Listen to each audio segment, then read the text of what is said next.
And he tries to pretend like he doesn't know who I am. He's like, I don't know you. And I said, oh, you don't know me. You just threw me out of your bar. He goes, I don't know you. And then he goes, oh yeah, you. And I say, what's up, my nigga? You looking for me? I like to be the supervillain in that story.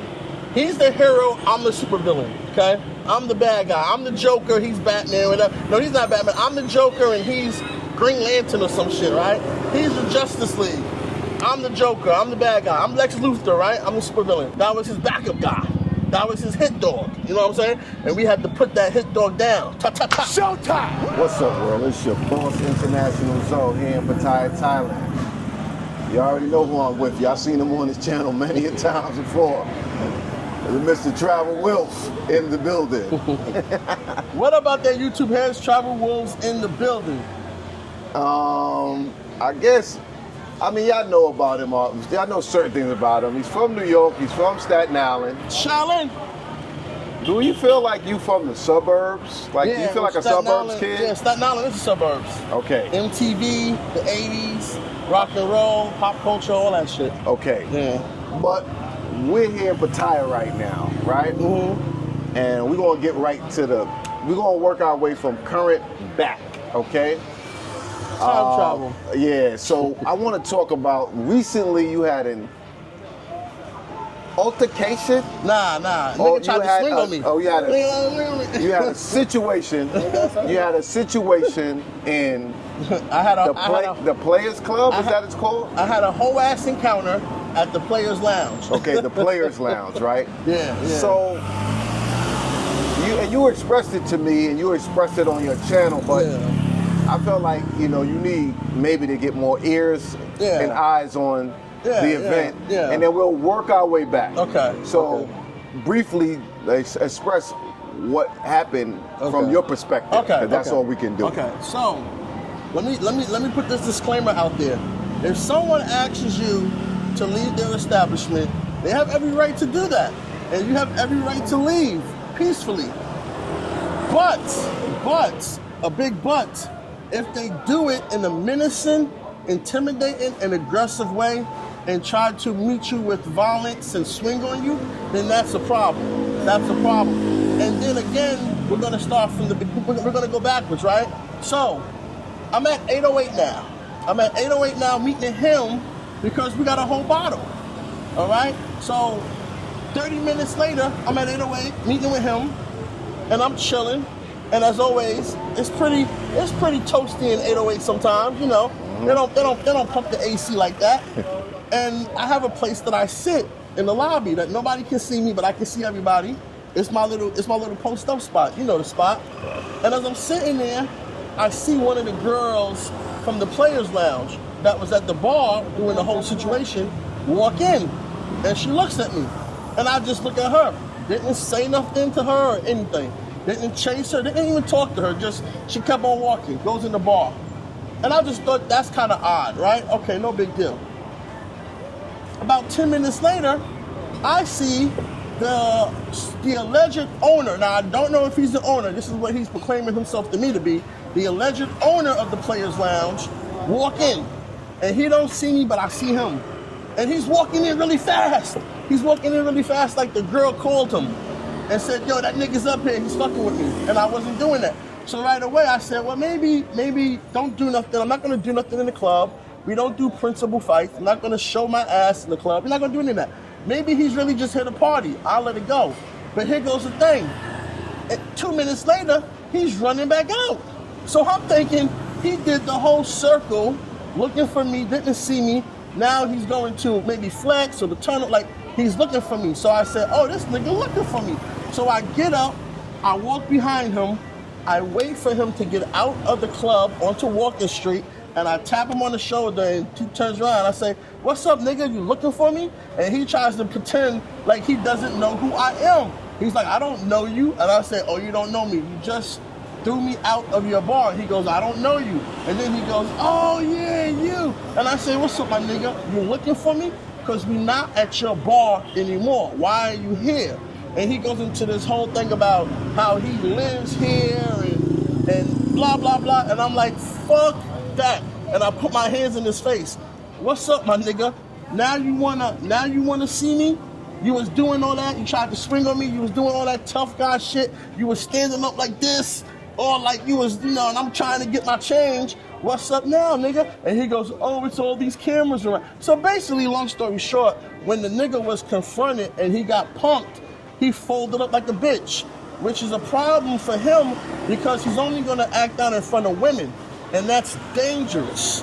That's a dangerous thing to do when you only act out in front of women.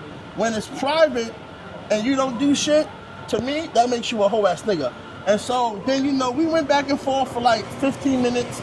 The Thais were laughing at him because I was punking the fuck out of him, bro. Like, he had his hands in his pocket the whole time. You think that he only did that because if y'all got into the altercation, the cameras would see and all that? Do you think he wanted you to hit him first, or? No, he said that. No. Oh, okay. Yeah, he wanted me to hit him first, but I have self-control, and I know better. I wanted him to hit me first. I literally put my hands in my pocket and was like, your mama's a hoe, take the first shot. And he ain't want to do nothing. So this is the game that they're playing out here. The game that some of these hoe-ass niggas is playing is they know if they get assaulted first, they can get settlements, they can get money. They can get money. That's the game that they play out here. So that's why don't ever be afraid of anyone hitting you, because they know it's going to cost them. Like at Flex, there's a big-ass sign that says if you start a fight at Flex, they're going to fine you 50,000 baht. That's Flex. Mm-hmm. That's a lot of fucking cash. Yeah. Okay? So that's like $1,500. Yeah. But anyway, not like they got it. Yeah. So why do you think he threw you out the bar? What's your theory of why he came up to you? And so when he came up to you or sat next to you in the bar, how did it play out? What happened? Tell me your thing. So now we go back in time. We go back in time 30 minutes early. Okay. So, long story is that I was in the neighborhood. The bartender and me on Instagram have been conversating, and she asked me to come up there and buy her a drink. I got the DMs, right? Right. And I didn't like most of them do. And most girls do that. And I didn't come one night. Right. So I felt bad about that. So I said, well, you know what? Let me go. I was in the area. Let me just slide in real quick, get a beer, buy her a drink to save face, just to be cool. Because she seemed cool with me about it. So that's what I did. Now, nobody's in the bar. It's just me and the girls. I got my one drink, and I bought her one drink, right? I'm not pressing nobody. You know how they be standoffish. Right. I'm letting them be standoffish. I just get on my phone and I go live, and I was having a good night. Right. Because I just came from a movie date. You know that. I just came from a movie dinner date. No transactional, just nice woman, take her out to dinner and a movie, And I enjoy that. So I'm talking to you guys on the live, right? So out of the blue, this guy rolls up on the motorbike, and one of the girls from behind the bar, she runs outside, and I don't know what she says to him, but he comes in and he sits down, like it's a bunch of empty places, and you know me, I'm always like, why this nigga sitting up on me? He comes in and he sits up on me like this, literally, in an empty bar. So I thought that was kind of weird. And right away, he's attacking the girl. He's like, what's up, Jane? What's up? What? So he's like, what's up? You want to do this right now? What's up? What's up? And she's not saying nothing. So in my mind, I'm thinking this is like a romantic thing. This is like she been ignoring him, dodging him, curving him. You know how they do out here. And he finally caught her tonight. And that's what I was like, this nigga's fucking up my vibe. He's really doing this with a ball girl? He's fucking up my vibe. And I was trying to mind my business. I literally go like this, not to look at how pathetic he looked. And then he goes and talks to somebody else. And then finally she goes in the back with him in some office, and they close the door. And I was telling y'all, this is fucking up my vibe. I can't believe this shit, But I'm not thinking nothing about it. I'm just having my beer. I'm like, but this is crazy. Right. So then he comes back out. He walks back up. He sits back on top of me. And he goes, what's up? And I was like, and you know me, I'm on autopilot with the bullshit. So my autopilot just look him in his eye and I say, look, my nigga, I don't fucking know you. I don't want to fucking talk to you. I just want to drink my beer. And then he turns it into, well, get the fuck out of my bar then, blah, blah, blah. I own this bar, get the fuck out of my bar. And he jumps up and pushes the chair back, and he gets real tense. And I'm like, okay, no problem. I put my phone down, I paid him for the drinks that I just brought, and I'm like, he's standing up looking at me like this the whole time. Right. And I gotta watch the girl to make sure she don't pull the shotty out on me. You know? So I'm watching her and trying to watch him with two eyes, right? So, cause you never take your eyes off of nobody like that, cause I don't know what time she on, right? So he's like, hurry up and get the fuck out. And I'm like, I'm waiting on my change. I was mad, calm, and cool, as everybody knows I can really be, cause I can really be calm and cool. And so next thing I know, I tell him, hey homie, sit down, relax. Nobody's gonna do nothing to you. Right. Because if you're really the owner, I make it a code not to dog you out in your own bar. Right. Like I wouldn't do that, you know what I'm saying? Right. But the other reality was taking the bottle and just cracking him upside his fucking head. That was the other reality, you know what I'm saying? Right. So, but I said, no, I'm not gonna do that. I'm not gonna dog him out in his own bar. Right. So we just said, you know, he got every right to kick me out. Right. I got every right to pay and leave peacefully. Right. So I said, that's what I did. Paid. So I walked out. I didn't curse and scream at nobody or none of the girls. I just walked right out. So what do you think? Why do you think he approached you that way? Do you think it had something to do with the girl, or it had some other reason? I'm hearing a bunch of rumors right now. But we're not going to assume. Okay. We don't do assumption and speculation because you don't want to be an ass. When you assume, you make an ass out of you and me. Right. We can only talk about the facts. Okay. So, fact number one, the only fact that matters, I went in there and the girl was like, what do you want to drink? I said, I want a beer. She said, what kind of beer? I said, any kind of beer except San Miguel. Now, there was an old mama's son down at the other end, and maybe the information got crossed. Right. I noticed she's putting together a San Miguel because they put the lime in it. And I say, hold on, no, I don't want that one. Right. And she says, well, what do you want? And I tell her again, I said, just give me any beer. I said, okay, just give me a charm, just give me a charm. So I'm thinking what it was about was that they wasted a beer. And the mama's son called him and said, yo, she's fucking up. Because the mama's son is the one usually behind the register. So she sees this new girl taking her position. Right. So it's more like an internal thing. Right. So in his mind, he's hearing from the mama's son, she fucking with your money, we waste the drinks. Right. He came up there, that's why he checks her first.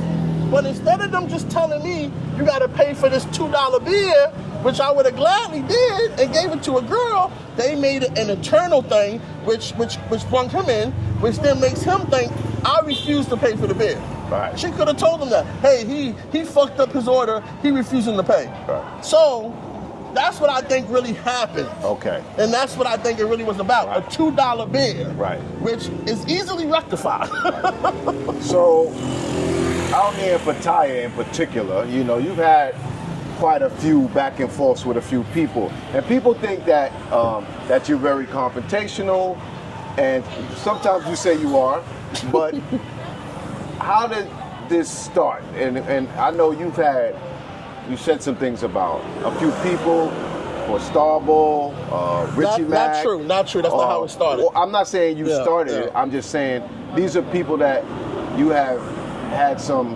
altercation with down to Tom Young. So tell me how it all started for you. Where some back and forth started. So this is my hypothesis about the whole thing. Right. This is my logical hypothesis. Let me say for the record, I did not start any of this. I was minding my business. This guy knows I do not do YouTube. I do not want to be on YouTube. I do not even claim when I'm on his channel. People ask me, is that me? I be like, no, it's not me. I didn't even have a YouTube channel yet, bro. You know that. Yeah. It started with Tom Yum. Tom Yum LaShawn, shout out Tom Yum LaShawn. He started making videos about me. Now, only he knows the truth about why. I asked him, he refused to tell me. That's why I stopped fucking with him. Because he would never have known I even existed unless someone put me in front of him. And I didn't have a YouTube channel. So when I first meet him, I'm like, you're making videos about a guy who doesn't have a YouTube channel? You know, like maybe I had, 2 subscribers? Why are you making videos about a nigga with 2 subs? Right.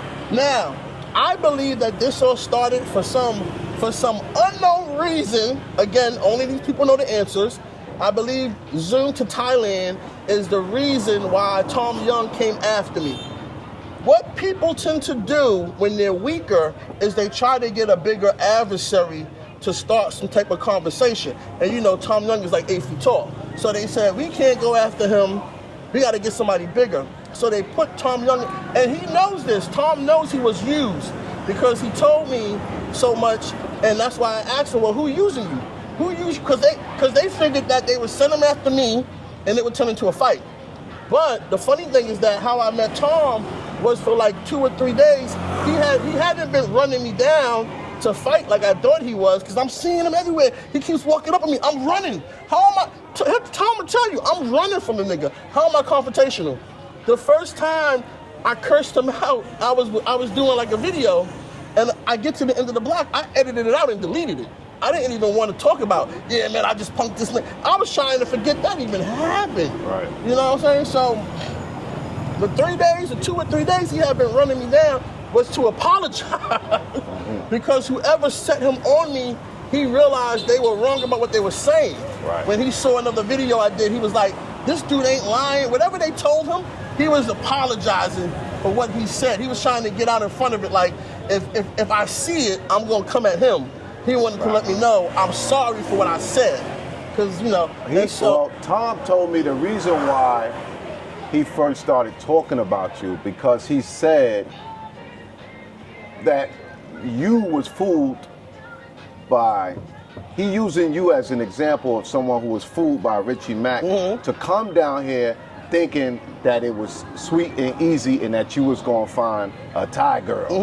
And so he said that's why he first started talking about you, to use you as an example. Okay. So you did come down here to Thailand. Yeah. I didn't, you didn't come down here the first time with me. Yeah. You know, at that point in time, we wasn't even talking. Yeah. I ran into you Yeah. in here, and then we started talking again. Yeah. So my question is, through the Richie Mack's videos, were you one of the people who were influenced to come down here because of the story he was telling? Yes. Okay. That part is true.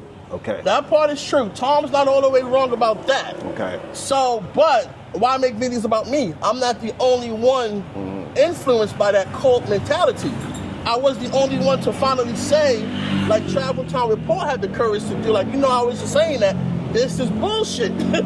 What he's saying is bullshit. I just wasn't public about it. I was just telling you that. Right. And you know, we go back and forth about Travel Time Report telling the authentic truth about it. Right. Which I wish I would have did, because it helped him. He blew the fuck up. Right. But I was trying to be, you know, okay, it's cool. Like, you know, like I showed you the dude on the TikTok that's trying to live homeless to come here, right? It's a cult mentality. Zoom to Thailand has lied about everything. Everything's a lie. My opinion, not the opinion of this channel. My opinion, Travel Wolf's channel. He's so like, he helped draw you here. Yeah. And then you thought you could find you a shorty here. Yes. And then you found out. What's the reality that you found out? I got to hear it from you. The reality is that this is not a red light district. It's not a submissive environment for dating. You have to qualify. If I had to put it simple without giving away too much game, they gotta qualify. At least African American men do. You gotta look a certain way, a certain physique, a certain height, a certain type of, what would we call it, a suave about you, a swagger, right? Stilo, a style, right? If you don't fit into what the American social proof for African American men is, if you come here, you're fat like me, you're just gonna have a different experience. I'm not saying for guys like Zoe, it's not that experience. I'm just saying most of the guys look like me, it's a different experience. Just understand that. You see more, like with the black dudes here, it looked like the fucking All-Star game in the NFL. Like when I was in Hawaii and they have the All-Star game, you see all the NFLers, that's what it looked like out here for the African American dudes. But for the white dudes, they all sloppy and fat and funny looking, but they getting the baddest girls. So it's a double standard. Ultimately, I'm saying it's a double standard. It's a double standard. Because we don't got the money, the women have to justify being with us by how attractive they find you to be. Because we don't got the money that the white guys do. If I was a white dude, you wouldn't have this problem.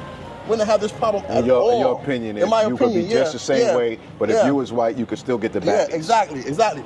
But the difference about me being an overweight fat guy, I dress fresh. All my clothes are custom. Everything I got on me is custom. You can't buy it in the store. I dress fresh, I smell nice, and I got money. Right. So that's how I'm able to survive.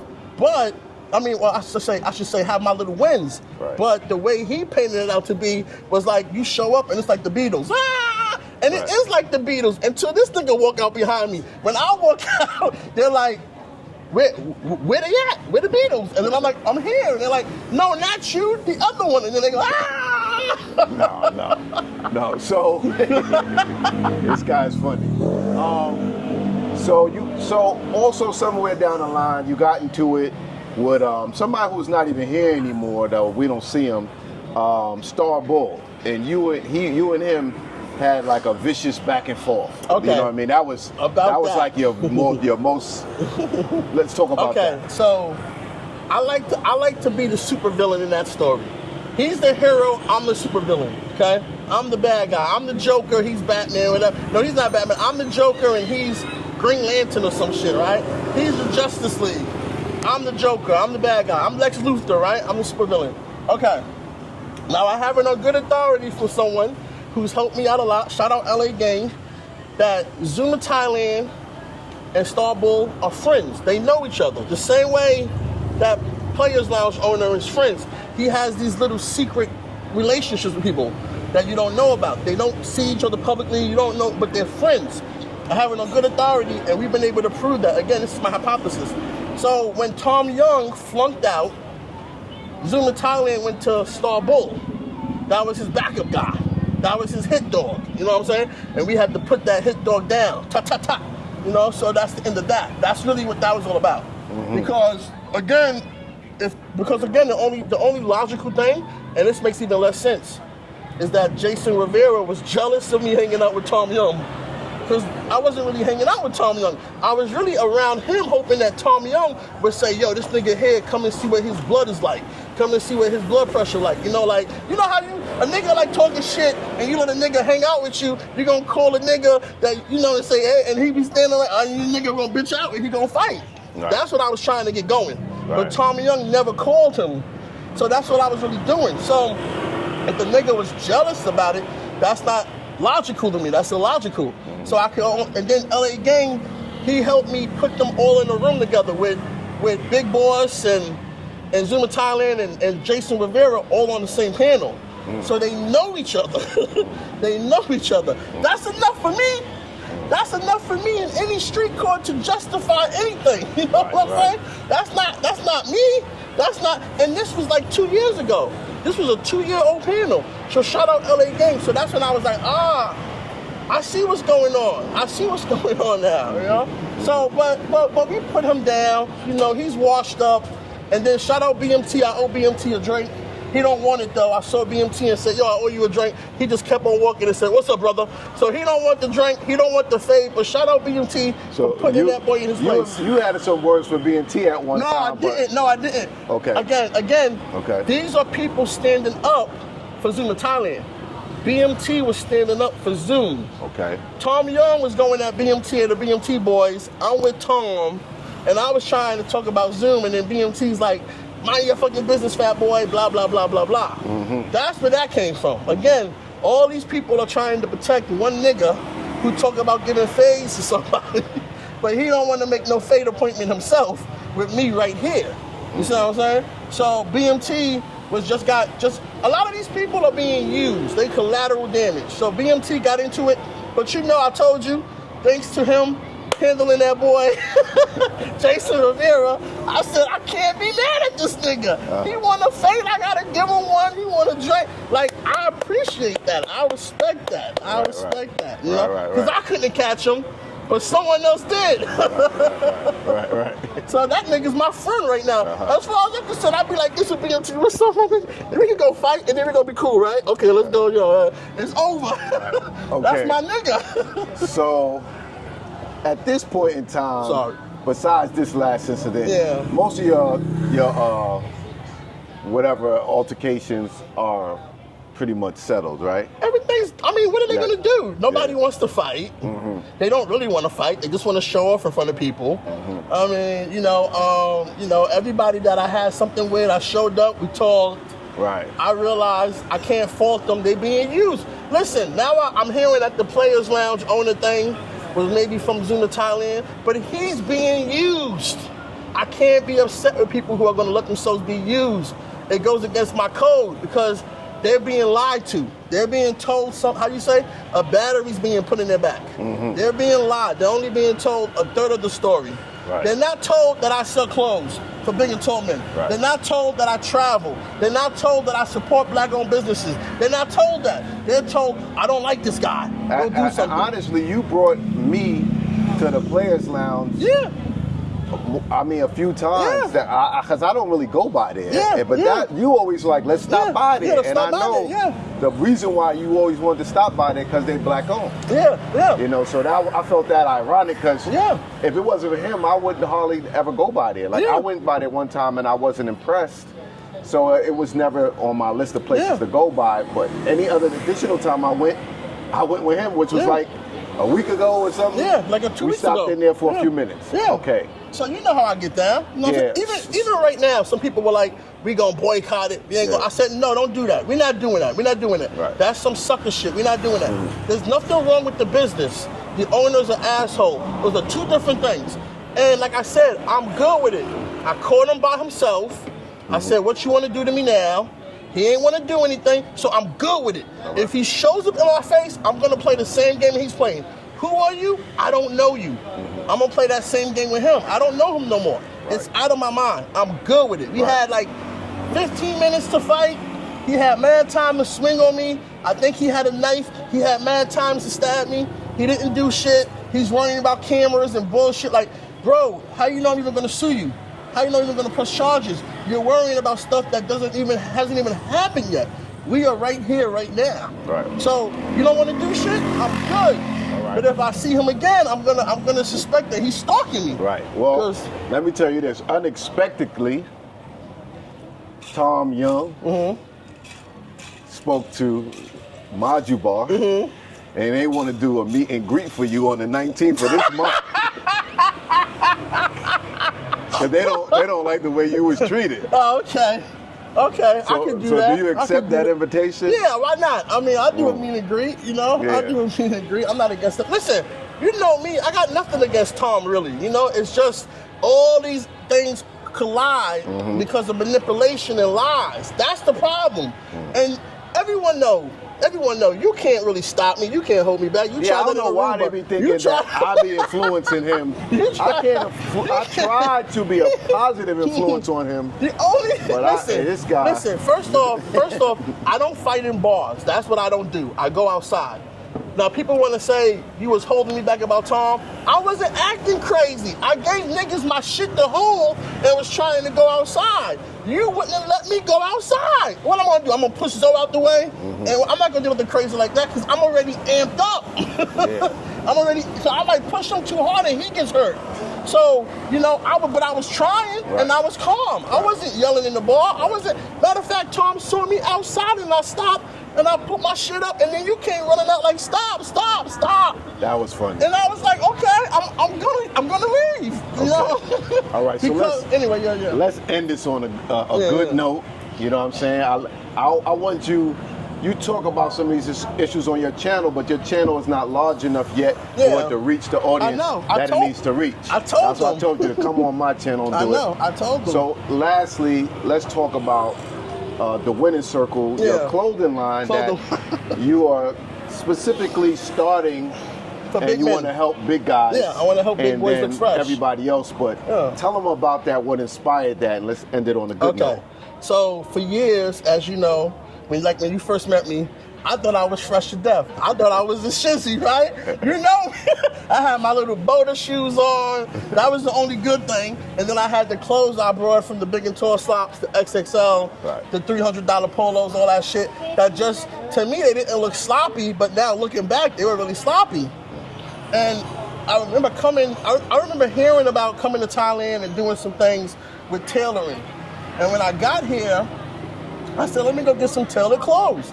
And it just changed my life. Like the whole way the clothes feel now, and that, you know this. Custom. Yeah, custom.